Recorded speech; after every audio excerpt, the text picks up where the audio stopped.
району аймагында коомдук тартип сактоодо жана кылмыштуулук менен күрөшүүдө өздүк коопсуздукту сактап, Кыргыз Республикасынын мыйзамдарын, ички иштер министринин буйруктарын талаптарын так аткарып, ошондой эле жарандар менен болгон мамиледе сылык, мыйзамдуулукту сактоону буйрук кыламын.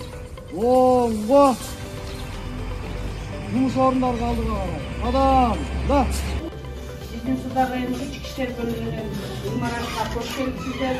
Сыздар райондук ички иштер бөлүмүнүн өздүк курамынын күнүмдүк иш берүүлүгүн биз сиздерге азыр катар менен көрсөтүп беребиз. Сыздар району аймагында жашоошмундардын арасындагы кылмыштуулукту, укук бузууларды алдын алуу максатында жалпы билим берүү бөлүмү менен биргелешкен ишмерченин негизинде ачык эшик иш-чарасы өткөрүлүп жатат. Буюрса Сузак району аймагында кылмыштуулукту жана укук бузууларды алдын алуу боюнча биз өзүбүздүн берген антыбызга бекем туруп, так туура иш алып барып беребиз деп биз шегип кете алабыз.